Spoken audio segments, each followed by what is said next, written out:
So, we have heard there from all our speakers this morning that the title chosen for today's event, Industry Matters, really is the right one. All of them have echoed its importance. All of them have agreed with what European Commission President Jose Manuel Barroso said when he said, we can come out of the crisis stronger, and industry is key for this. Also, as the Prime Minister said, not only stronger, but can we come out of it wiser? Have we learnt the lessons? We're going to discuss that in 3 panels. The first is going to be a broader panel where we look at the key drivers, those drivers that Emma mentioned right at the beginning, and then later on we're going to drill down to 2 of those drivers already mentioned by all of our speakers as key issues, energy and trade. So our first panel will be on the main drivers for successful industry. Before I tell you more about that, let's just watch a short clip.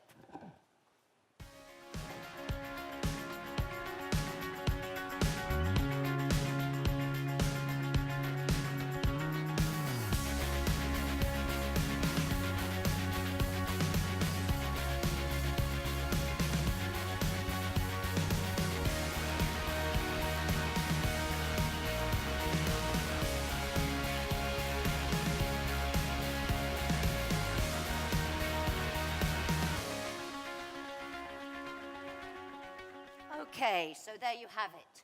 Let's go back to the title of that report, Industry's Role as an Engine for Growth, those main drivers for successful industry. How is industry going to be enabled to play that key role that all our speakers have agreed it should? Joining me to discuss this, and I'd like them to come and join me in the seats as I introduce them, are Antonio Tajani, Vice President of the European Commission, responsible for enterprise and industry. Great to have you with us, Mr. Vice President. Thank you so much. Make yourself comfortable.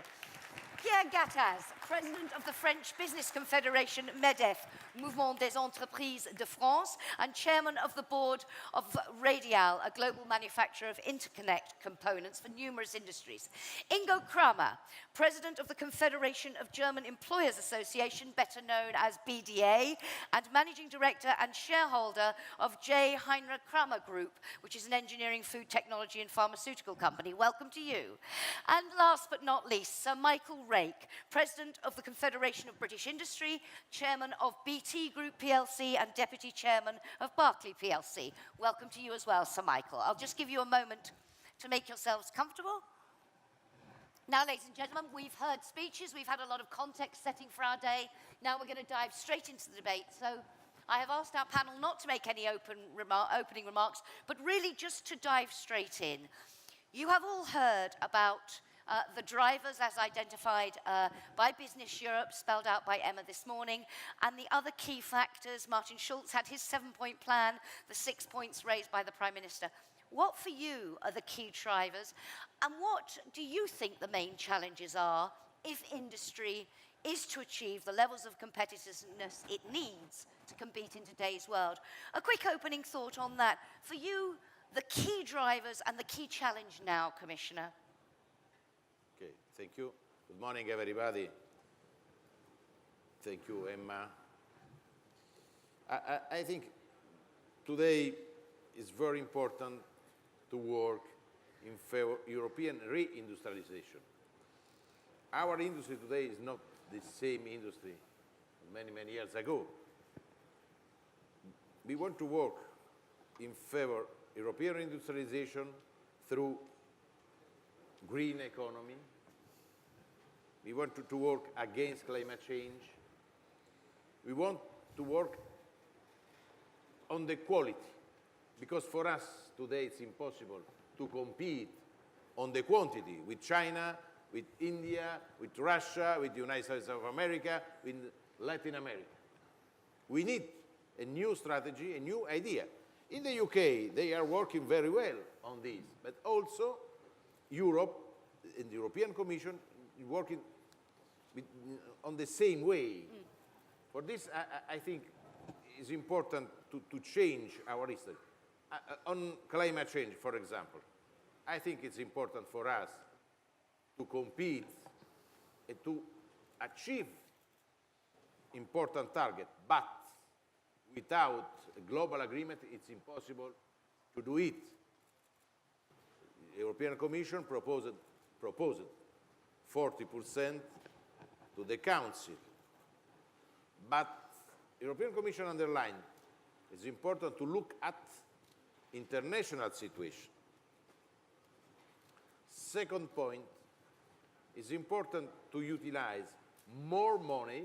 The European Commission will put on the table 100 billion euros coming from regional funds for European reindustrialization. But it's important to utilize at regional level this money for the most important sector, key enabling technologies, biotech, eco-construction sector, green cars, raw materials.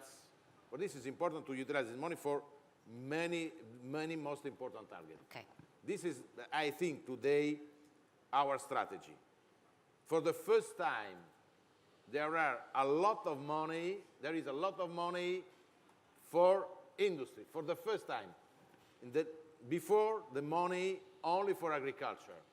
Today, for the first time, 100 billion euros coming from regional funds, 50 billion euros coming from Horizon 2020, and 2.5 billion euros coming from COSME for small and medium-sized companies. Okay, so the key will be to use that money wisely and well, as you say. I'll come back on that a little later. But Pierre Gattaz, from you, in terms of, we've heard all the different drivers mentioned, what would you highlight now as most important? What is the biggest challenge? We hear about the industrial renaissance. How can industry be enabled to deliver it?